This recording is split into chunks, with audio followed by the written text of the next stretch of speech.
Well, hey guys, I am in the dirty 2015 Buick Lacrosse all-wheel drive, and I'm just now approaching 50,000 miles here.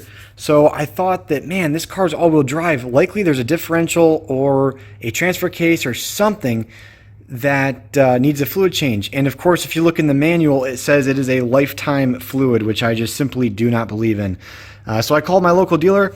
I found the fluid that you need for the transfer case. This car only has a transfer case. There's not a transfer case and a differential. It's just a transfer case. I'll show you that in a second.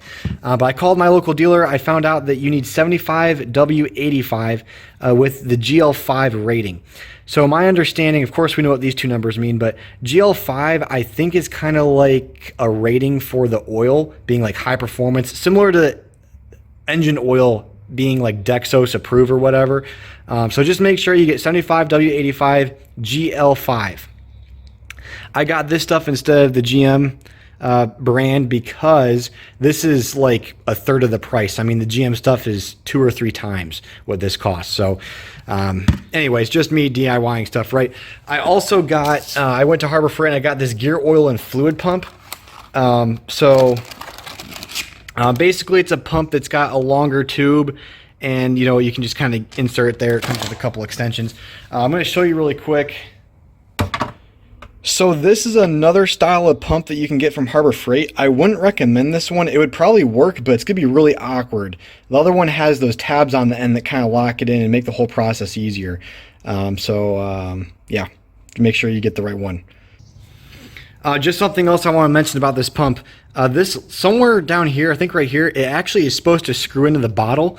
It's probably not easy to see on camera, but it's very evident to me that this cap that screws is much bigger than the size of what's on my bottle here. So maybe I'll just tape it. Maybe I'll just kind of hold it there. Not sure, but I really like this idea because of the locking tab. All right, so enough of that. Let's go rate the car. So I've got this car reversed up onto ramps, plastic ramps.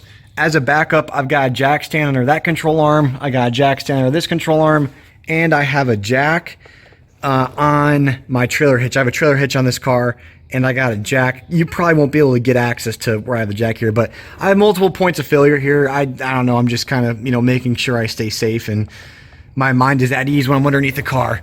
But basically there's 2 drain plugs and they look like this.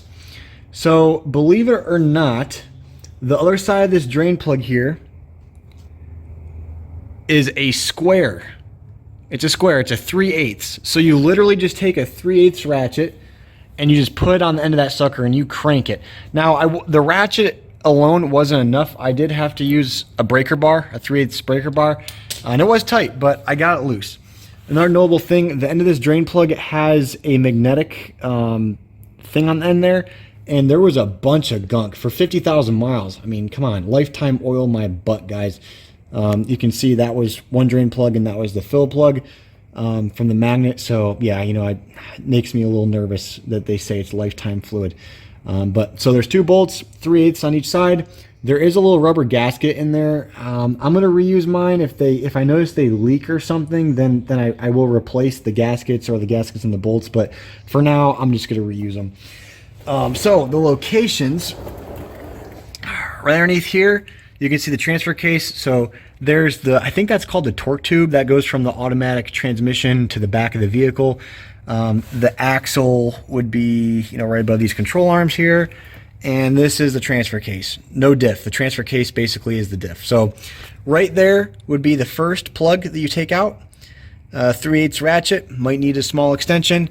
And the second plug would be right here. Again, 3/8 ratchet, might need an extension. Actually, you will need an extension for this one. Also, just to avoid getting your stuff dirty, take the fill one out first, because otherwise, while this is draining, it will be draining onto your ratchet and it'll make it slippery. So just speaking from experience. But yeah, basically, since all the fluid's drained here, I'm going to take this out. I'm going to make sure that this measures out to about 1 quart because that's what was supposed to be in there. And assuming I wasn't missing any oil, I will go ahead and put the drain plug on here and fill it up through there. So that's it. But yeah, if you guys have any questions or opinions, thoughts, feel free to leave them down below, and see you guys in the next video.